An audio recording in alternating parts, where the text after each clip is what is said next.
नमस्ते। आज कहानी एक ऐसे भारतीय जनरल की जो इंदिरा गांधी को स्वीटी कहकर बुलाता था। एक ऐसा जनरल जिसने बाइक के बदले आधा पाकिस्तान ले लिया। एक ऐसा जनरल जिसने नेहरू के बेटे इंदिरा गांधी को कमरे से बाहर कर दिया था।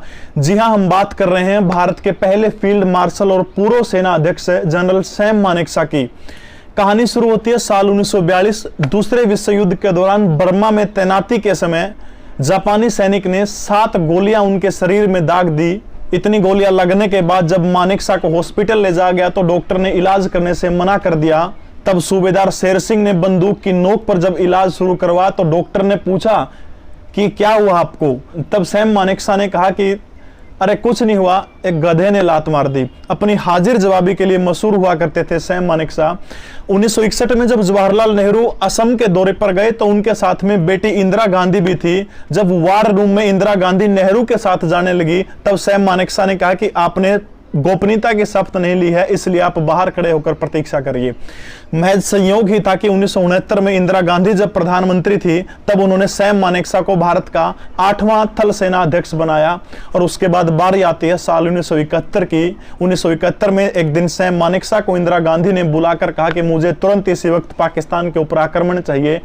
दिन था 27 अप्रैल, यानी गर्मियों का समय था। तब इंदिरा गांधी को कहा कि स्वीटी, यानी वो प्रधानमंत्री को अक्सर स्वीटी कहकर पुकारा करते थे, डार्लिंग भी कह देते थे कभी कभी।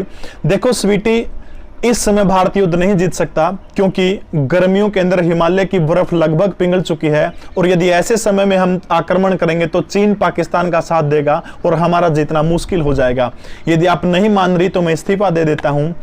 इंदिरा गांधी बेहद नाराज हुई क्योंकि पहली बार इंदिरा गांधी को कोई मुंह पर मना कर रहा था, लेकिन कहा कि आप तैयारी करिए, युद्ध होता है। दिसंबर के महीने में सर्दियां पड़ती है, हिमालय के ऊपर बर्फ जमती है और इस युद्ध में भारत ने बेहतरीन तरीके से सैम मानेकशॉ ने प्रदर्शन करते हुए भारत को जीत दिलाने का काम किया। 1971 के युद्ध के जीतने के बाद में जनरल सैम मानेकशॉ एक दिन पाकिस्तान के तत्कालीन तानाशाह राष्ट्रपति याया खान के पास फोन करते हैं और कहते हैं कि उन्हें अपने बाइक की कीमत मिल गई है। दरअसल 1947 में जनरल याया खान और जनरल सैम मानेकशॉ दोनों के दोनों दिल्ली के सेना के मुख्यालय में नौकरी करते थे।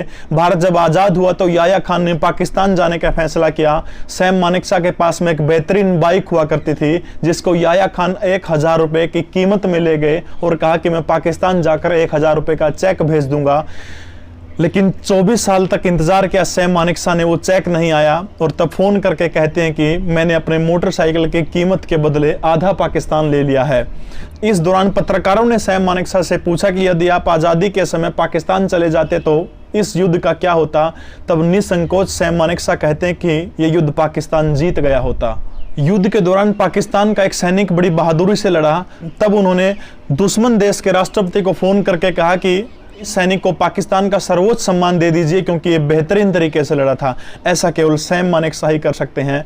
जब युद्ध खत्म हो जाता है तो उसके बाद साल 1973 में उनको फील्ड मार्शल के पद से नवाजा जाता है। दरअसल ये फील्ड मार्शल का पद जो होता है ये भारतीय सेना में सर्वोच्च पद होता है।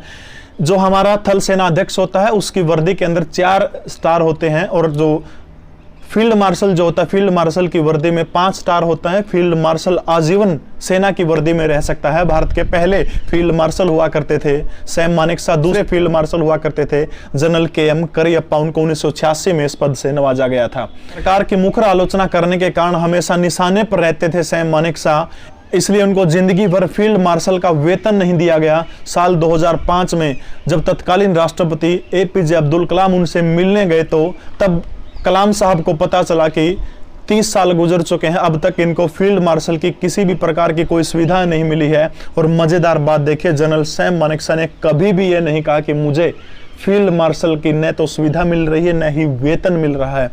तब तत्कालीन राष्ट्रपति ने 1,30,00,000 रुपए का चेक उनकी पत्नी को रक्षा मंत्रालय के सचिव के हाथों भिजवाया। शायद इस तरह की नाइंसाफी के काबिल तो नहीं थे जनरल सैम मानेकशॉ, जिसने 1934 से लेकर के साल 2008 तक इस महान राष्ट्र की सेवा की। 27 जून 2008 को जब हमेशा के लिए भारत माँ का सपूत इस दुनिया को छोड़कर चला गया तो मनमोहन सरकार का कोई भी अधिकारी इनके अंतिम संस्कार में शामिल नहीं हुआ। मात्र 2 स्टार वाले एक अधिकारी को इनके अंतिम संस्कार में भेज दिया गया और गुमनामी की जिंदगी चले गए जनरल सैम मानेकशॉ। भारत के इस महान सिपाही को नमन करते हुए कहानी कैसी लगी कमेंट जरूर करिएगा। जय हिंद।